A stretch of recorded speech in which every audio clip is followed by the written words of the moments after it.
American president Donald ട്രംപും Russian president Vladimir പുടിനും തമ്മിലുള്ള ബന്ധം ഒരു കാലത്ത് ഏറെ ഊഷ്മളമായിരുന്നു. എന്നാൽ ഇപ്പോൾ ആ ബന്ധം നേർക്കുനേർ കൂട്ടിയിടുന്ന വക്കീലാണെന്ന് മുന്നറിയിപ്പ് നൽകുകയാണ് റഷ്യൻ പത്രമായ മോസ്കോവിസ്കി കോസ്മോലൈറ്റ്സ്.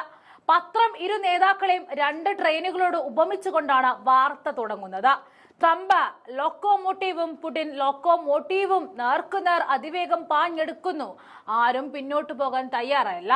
ഇത് ട്രംപിന്റെ രണ്ടാമത്തെ പ്രസിഡന്റ് പദവിയുടെ ആദ്യ നാളുകളിലെ സൗഹൃദപരമായ അന്തരീക്ഷത്തിൽ നിന്നും എങ്ങനെയാണ് കാര്യങ്ങൾ മാറിയതെന്ന് വ്യക്തമാക്കുന്നുണ്ട്. യുക്രൈൻ യുദ്ധം പോലെയുള്ള നിർണായക വിഷയങ്ങളിൽ ഇരു നേതാക്കൾക്കും വ്യത്യസ്ത താല്പര്യങ്ങൾ ഉള്ളതാണ് ഈ മാറ്റത്തിന് പ്രധാന കാരണം എന്നും പത്രം ചൂണ്ടിക്കാണിക്കുന്നുണ്ട്. ട്രംപിന്റെ സൗഹൃദപരമായ സമീപനത്തിന് ഒരു നിശ്ചിത ലക്ഷ്യമുണ്ടായിരുന്നു. യുക്രൈനിൽ ഒരു സമ്പൂർണ്ണ വെടിനിർത്തൽ പ്രഖ്യാപിക്കാൻ പുടിനെ പ്രേരിപ്പിക്കുക എന്നതായിരുന്നു അത്. എന്നാൽ പുടിൻ ട്രംപിന്റെ ഈ ആവശ്യം വിസമ്മതിച്ചതോടെ ഇത് ട്രംപിനെ നിരാശനാക്കി.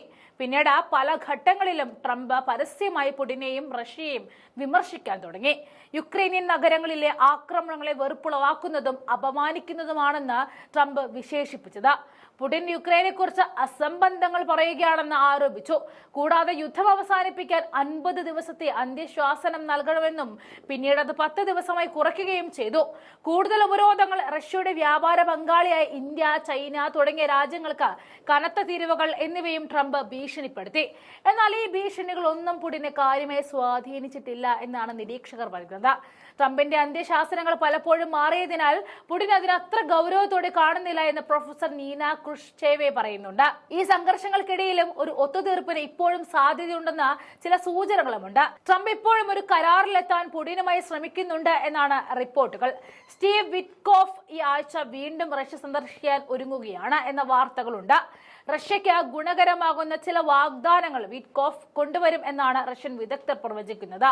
യുക്രൈനുമായി ബന്ധപ്പെട്ട ഒരു കരാറിന് ശേഷം റഷ്യയ്ക്ക് തുറന്നു കിട്ടുന്ന സഹകരണ സാധ്യതകളായിരിക്കാം ഇവ. അതിനാൽ ഇരു നേതാക്കളും തമ്മിലുള്ള ബന്ധം ഇപ്പോൾ ഒരു നിർണായക ഘട്ടത്തിലാണ്. സൗഹൃദപരമായ ഒരു തുടക്കത്തിൽ നിന്നും സംഘർഷത്തിലേക്ക് മാറിയ ഈ ബന്ധം ഭാവിയിൽ എങ്ങനെയായിരിക്കുമെന്ന് പ്രവചിക്കുക പ്രയാസമാണ്.